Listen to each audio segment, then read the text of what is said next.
د نن ورځې تازه مهم او لنډ خبرونه له موږ څخه په لنډو کې واورئ. درنو لیدونکو السلام علیکم، وخت مو پخیر.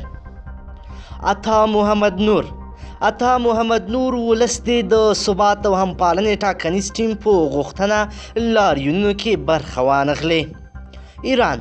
ایران کې امنیتي چارواکو ویلي دي چې د امریکا استخباراتي ادارې CIA سره د اړیکو د درلودو په تورې 8 تنه لاریون کوونکي نیولي دي.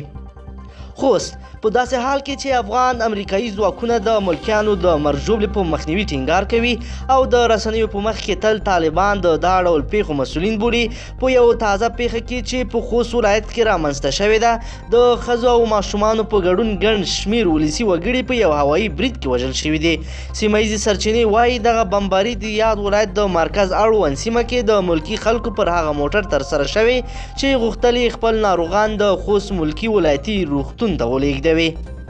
طالبان وروسته له هغه چې د امریکا د متحده ایالاتو ولسمشر ډونالډ ټرمپ په یو نااعلان شوي سفر افغانستان ته راغی او د بګرام په پوځي اډه کې خپلو سرتیرو ته د وینا په مهال یاده کړه چې له طالبانو سره یې بیا ځلې لیدنې پیل کړې. د طالبانو ویان وایي دوی هم تیار دي له امریکایي لوري سره بیا ځلې مذاکرات پیل کړي. عبدالله په مشرۍ د ثبات او همپالنې ټاکنیزې ډلې زرګونو پلویانو د هغه څه پر وړاندې چې ټاکنو کمیسیون لخوا د قانون ماتول بولي نن په کابل ښار کې لاریون وکړ. طالبان د امریکایي ولسمشر ډونالډ ټرمپ بیګنیو خبرو ته په غبرګون کې وایي د دغې ډلې او امریکایي ترمنځ اوربند به د دواړو لورو تر هوکړې وروسته سمدلاسه پلی شي. ولسمشر ډونالډ ټرمپ تېره شپه په یو ناڅاپي سفر افغانستان ته ولاړ او اعلان یې وکړ چې له طالبانو سره خبرې له سره پیل کړي. کرکټ ویسټ انډیز په ټیسټ لوبه کې د افغانستان د کرکټ ملي لوبډلې ته په 9 ویکټو ماتې ورکړه. افغانستان تر اوسه 4 ټیسټ لوبې کړي چې له آیرلینډ او بنګلادیش څخه یې ګټلي او هندوستان او ویسټ انډیز ته یې بایللي دي. سرپل ښځې نن د ټاکنو کمیسیون ولایتي دفتر کې د نارینه‌و ترڅنګ حاضر شوي او کمیسیون څخه غواړي ترڅو هر څه ژر ټاکنو پایلې اعلان کړي او د رایو بیا شمېرنې څخه لاس واخلي. البانیا کې تېره اونۍ د رامنځته شوې زلزلې له امله د مرژوبلې شمېره د هرې ورځې په تورېدو سره پر مخ په لوړېدو ده. چارواکي له رسنیو سره په خبرو کې ویلي دي چې د دې زلزلې په نتیجه کې د مړو شمېر 29 تنو ته رسېدلی دی.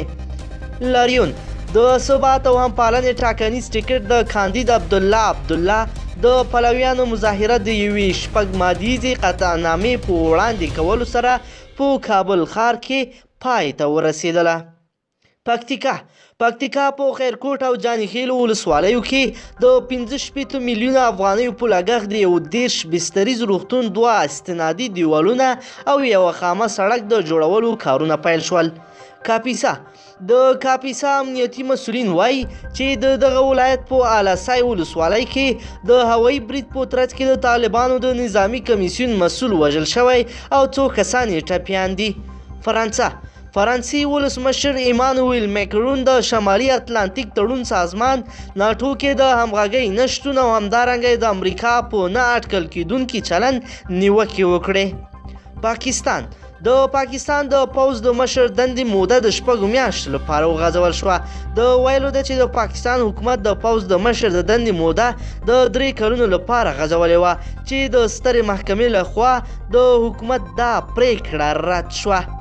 درنو لیدونکو که چیرې غواړئ چې هره شپه تازه مهم او لنډ خبرونه واورئ نو زموږ چینل در سره ضرور او حتما سبسکرایب کړئ، ویډیو لایک کړئ.